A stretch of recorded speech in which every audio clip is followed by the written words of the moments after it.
What is up, you guys? Glitches here, coming at you with a new Genshin Impact video. Today I'm going to show you how to get the secret achievement, Nothing to Lose But Time. It's the Secret of 2 Sundials mission. You find this by going to the teleporter located near the original beach that you spawn into when you first start the campaign. The other thing that you want to keep in mind is that in order to do this, we're going to need to make a frost bridge. So to speed things up, you want to have a frost character. In this case, I'm using Kaya and the Traveler to use the wind Anemo ability. So to start things off, you're going to want to create a ice bridge over to this first rock. Technically, you can bypass this, but I do it because there's actually a hidden precious chest, I believe, on that rock that has some valuable items in there. It does take a long time to get to the hidden island, so I'm going to speed things up once we get there, but for now I'll just run at normal speed until we get up to the chest. And so basically what you're going to do is you can get away with just using your Frost hero to create the bridge, but you have to wait on his cooldown over and over. So by swapping quickly between your Frost hero and the Traveler, you can alternate between their two abilities and expand the frost bridge a little bit further each time. It's not too much of a difference, but it does save you a little bit of time in the long run. This could take upwards of 5 minutes if you just wait on the one character. So right where I am right now, that's where the precious chest is going to be. I've already grabbed it. But let's jump right into the 300 times fast forward, and I'll get back to you guys once we reach the island.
Alright, so we're coming up on the island here. Let me just swim over to the shore real quick. Now, for those of you that may or may not have known about this island, a lot of people came here and posted videos originally on how to get here, simply for the final Anemoculus item that's located on this island to finish your statues leveling up. I'll show you guys where that is as well. The first thing I do is I grab the gold and the items that are hidden in these dirt piles. I just do a quick circle around the altar here in the middle. There's some free gold there. But for the Anemoculus, you basically start out with the wind little power-ups. The first one's right by the entrance of the beach when you first get on there, and you gotta sprint pretty fast to reach all 3 of them before they disappear. So you grab that first one, you run up the stairs, hang a right so you don't have to worry about climbing. The second one's right at the base of this pillar, and then you go around behind the back of the island, jump over onto this archway, and the third and final one is right here. That creates the gust, and the Anemoculus is hovering over the water in the middle there, so you can quickly grab that as well. Once you get to the other side, you just get it on your way over when you're hovering. The other thing that people forget is there's actually a luxurious chest hidden in this little crack in the wall on the back side of the island as well. So I'll show you guys this. Just open that up, get a ton of valuable items here as well. And then lastly, you're finally going to cross over, get back onto the main part of the island here, and you'll see the Sundial altar. Now, for a lot of people, that was the end of the guide. That was all that they found. They looted the rest of the little things on the beach and whatnot. But then I came across this rock pile that was off to the side here. And what happens is, you'll see here in a second, I'm determined to get these iron chunks.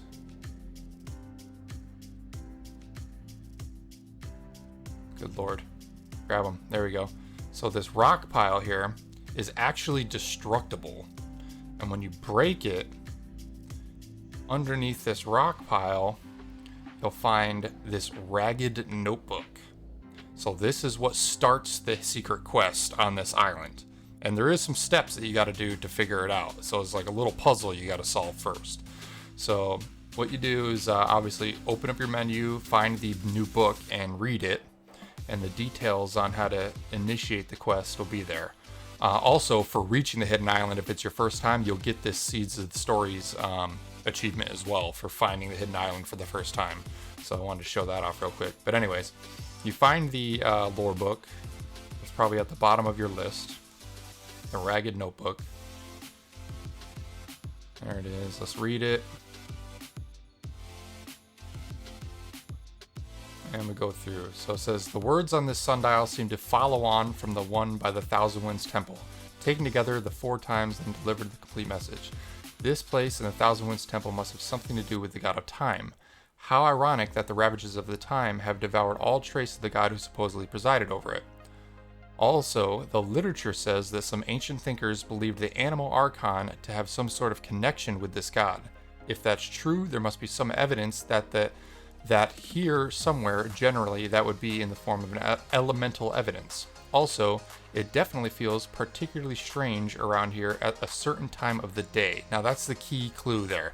Starts around 2 a.m. and is over by 5 a.m. And then if you keep reading on, it says, but I'm no vision holder. So while I can tell that there's something up, something's up and theorize about what the cause might be, there's no way for me to investigate it properly. So the vision word that's highlighted is the key thing. And obviously, as you probably know by now, the Traveler has the magical vision that you can activate that gives you magic sight, and you can see different things hidden throughout the world. Now, the other key thing, what was mentioned, is between 2 and 5 a.m. is the time that you need to do this in. So if you use that vision ability any other time of the day, you're not going to see the clues. But if you fast forward the time to 2 a.m. and then use your vision, you'll notice that certain things are interactable on the map. So follow the little swirls and that will lead you to the first clue. And now you can see that there's a little Anemo orb hovering above that rock that you can't see unless you're in that magical vision. So let me slay this golem really quick here. And then we'll jump right back into the puzzle. 1 second.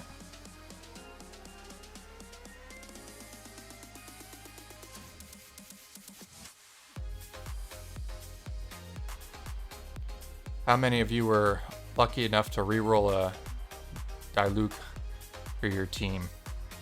I got really lucky. Got a 3 Barbara constellations, so I got a killer healer on the team. I got double Fischl, and I got Diluc, so got a pretty good team comp at the moment. The other thing to keep in mind is you will be facing an elemental boss, the same type that you would face when you were unlocking the Anemo Towers for the first time, except it's like a bigger version. And it's recommended that you're around level 40 or so before you fight this thing, because I think it's like a 37 or a 39 power level. And if you don't have decently leveled characters and a decently leveled team, this fight's going to be pretty hard. Also, as I'm sure you know from fighting it when you first unlock the tower, those elemental storm eyes are really annoying in that they're constantly flying around and physical melee attacks can't really hit it.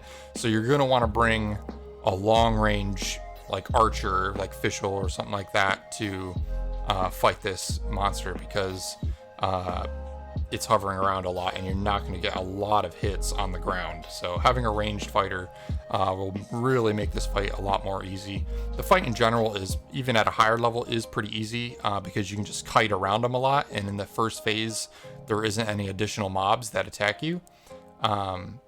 So you can just kite them around and just keep taking pot shots at them. It'll just take a little bit longer if you're a little bit lower level, but you should be able to at least get this first part done no problem, as long as you're stay on top of your dodges and run away when you need to. So we got that first Anemo, and you basically, in the vision mode, you see it, and then you use the Traveler's wind ability to break it.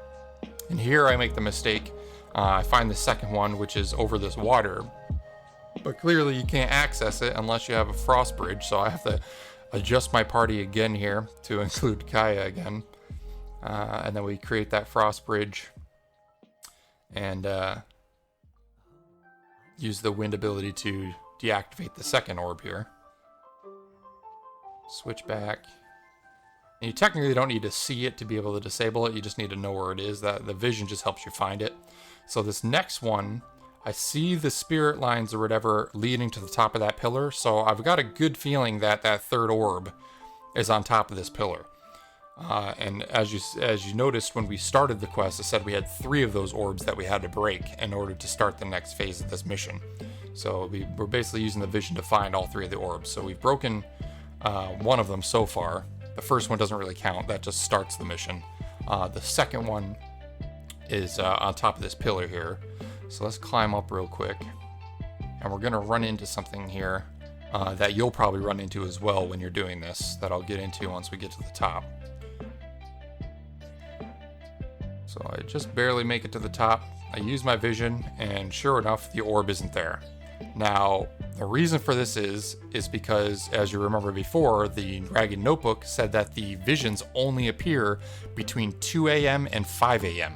So if you get to the top of this pillar and the time runs out and you're past 5 a.m., because time flies in this world, don't worry, just open up your time menu and reset the clock back to 2 a.m. again. And as you'll see here in a second, the second I do that and I activate the vision, all of a sudden that orb is going to appear again, and you can deactivate it with the wind ability again. So we just reset the time. So I activate my vision, and there it is. So you deactivate that, so there's 2 out of 3. So now we're looking around for the third one, and if you jump down, I don't know why I headed over here. I believe the third one's right in the middle where the altar is. Or no, the third one is over here. So you deactivate this one, so that basically scatters the deposits to the wind. That activates the second step of the mission. So once you get that third orb, all the fog comes in, and this is when you got to prepare for the fight. So make sure you've got all your highest level characters in your party at this point. I believe I had Kaya still in my party. So I switched him back to Barbara before I got to the final orb here. So once you get that third orb and you use your vision in the middle, you see the big orb in the center. So you just activate your vision, use your ability, and the second you break that big orb, that's when the boss fight starts. So I'll be quiet here for a minute, and I'll let you guys just watch this fight play out, and I'll get back to you as soon as the fight is over.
Okay, so we're about to get the final shots in here to end phase 1 of the fight.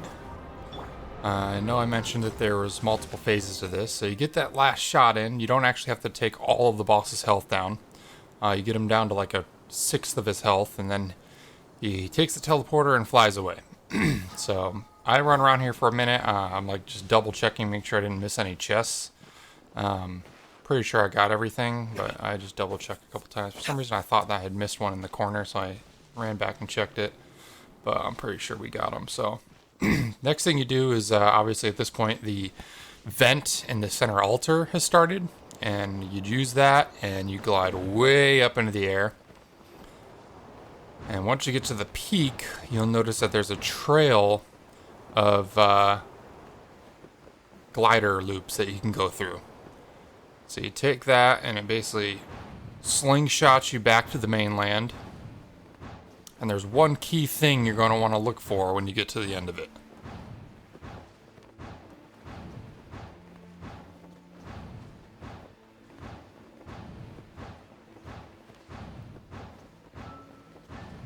So we come up to the end of it here. Killer view. You can see the whole map. But what you want to do at this point now is you want to look down, and right on the coast, you may have passed this earlier as you're running around but just didn't realize that it was for this mission. But down and right behind you, right on the edge of the cliff, you'll notice that there's actually a second Sundial monument. So you come down here. I do a little dive attack and clear out these mobs down at the bottom.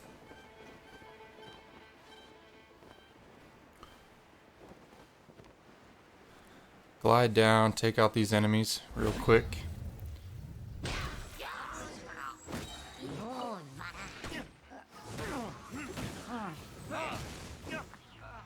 And then once you finish off the enemies, there's a familiar NPC that's standing there.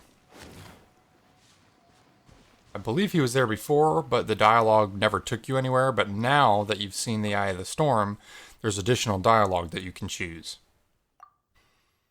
And he basically tells you, like, where did you see that, yada, yada, yada. And then eventually you tell him that there's actually a second sundial that he didn't know about on the hidden island. And in a minute here, he'll ask, well, he doesn't ask, he offers to let you take a look at his notes that he's gathered. And so you can run over there and grab his notebook here in a second.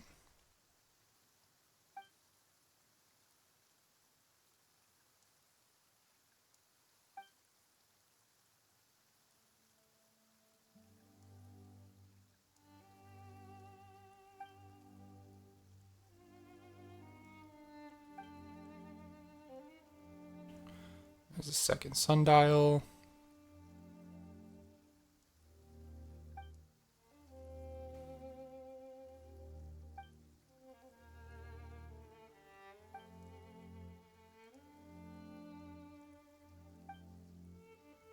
And that's where he's offering to check out his notes if you'd like.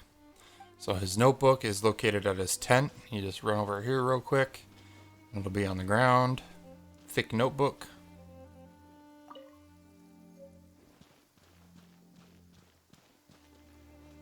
And you can go in and read it. But spoiler alert, it's pretty much the same thing as the rugged notebook. It basically tells you that he knows something's up, that there's some weird connection with the sundial monuments, but he doesn't have the vision to be able to survey things properly. He does say, similar to the rugged notebook, that strange things are happening around 2 in the morning. So you can read through that. So again, key things to take note of is 2 in the morning, same as the hidden island and the visions. So pretty much going to do the exact same thing we did for part 1, but now we're going to do it at this new location.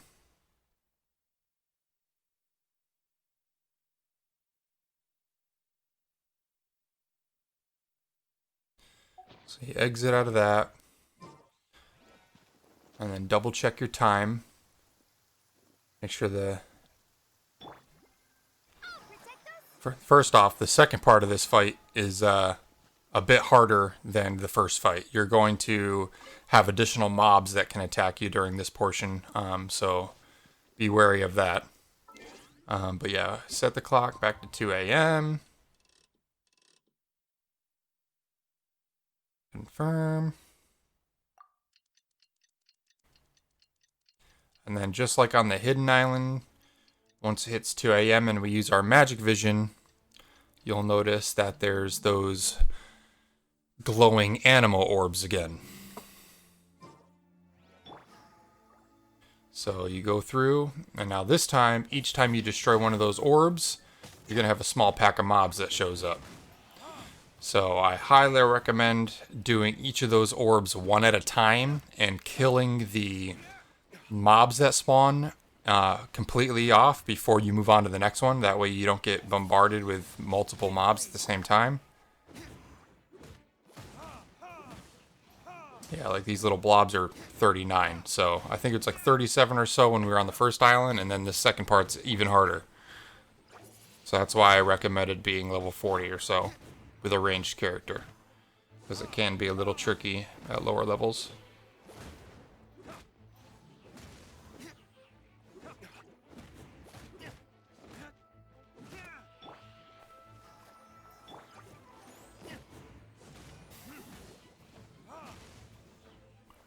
Finish off this last one, pick up the loot, and then we are left with one more.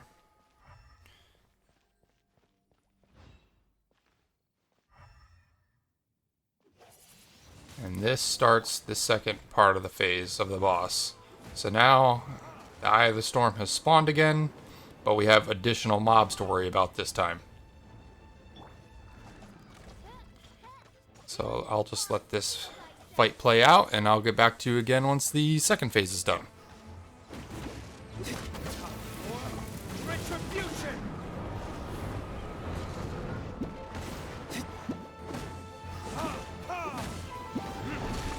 So a quick little tip here coming up is this wind wall ability that the Eye of the Storm does a little bit into the fight.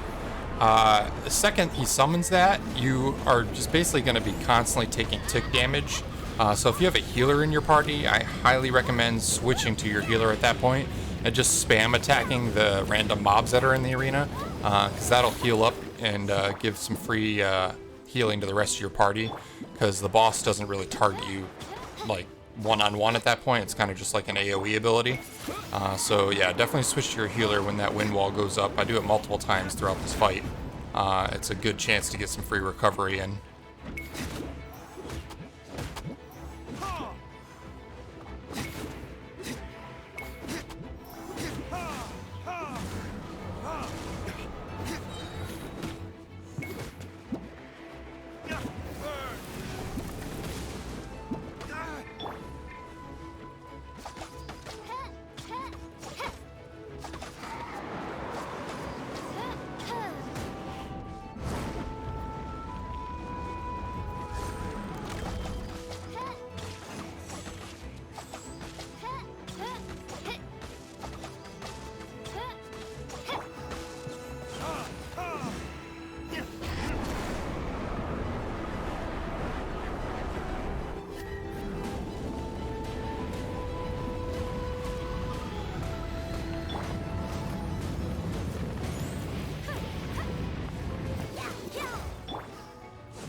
Heal thyself.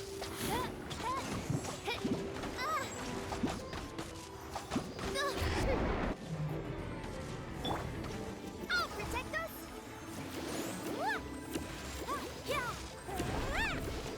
Alright, so we're coming up on the last few hits here of phase 2.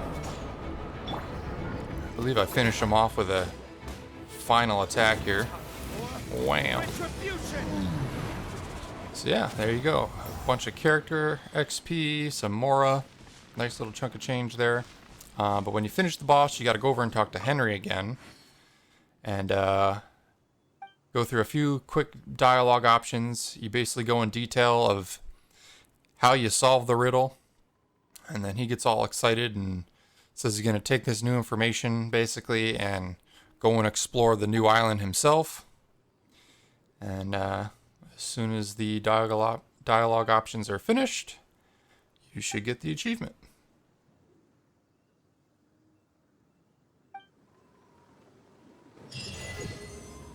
And there it is. Nothing to lose but time. There's the achievement. You get a nice chunk of 60 Primo Gems for that quest.